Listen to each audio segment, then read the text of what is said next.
Hindi na nga maiwasan na magiging emosyonal si Regine Velasquez. Hinggil nga dito na ipinagtanggol niya si Kim Cho mula sa mga bashers.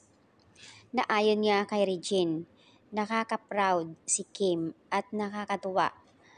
I think kapag nasa likod mo naman si Jesus, na kahit ano pa ang ibabato sa'yo, siguro malagpasan mo yan.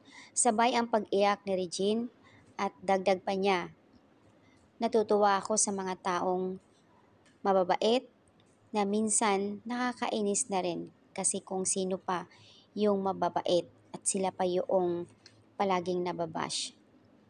Pero sila tumatayo pa rin. So, halatang ano ba?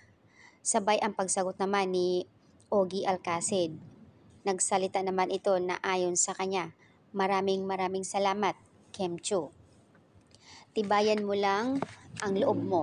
Alam kong andyan si Jesus nakapaligid lang sa'yo at sobrang napakabait mo. You are such an inspiration people and kami mismo ang nakaprove sa'yo, napakabait mong tao. At hindi pa rin lubos maisip ni Regine Velasquez nga na sa ngayon meron pa rin taong nangliliit kay Kemcho at walang tigil ang pambabash. Sa isang panayam nga ng singer-actress na si Regine kung bakit niya ito ipinaglaban sa mga bashers.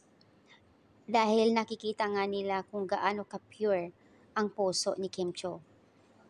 At syempre naman, palagi sila magkakasama, of course. Karamihan sa mga tao hindi alam ang ugali ni Kemcho off on cam.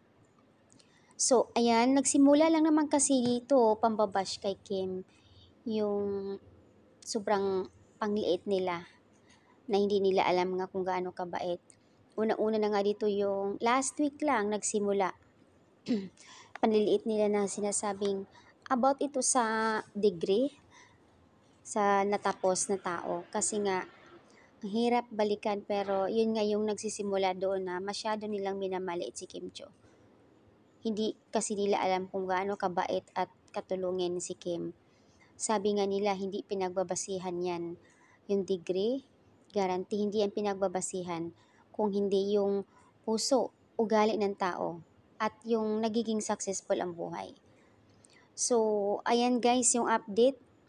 Kaya naman ay nagiging emotional si Regine kasama si Ogie sa kanilang podcast. Nakikita kasi nila na lalo nakasama ni Ogie Alcacid sa Showtime. Sa ASAP naman, lagi nila kakasama ni Regine sa ASAP si Kim. So, prove nila talaga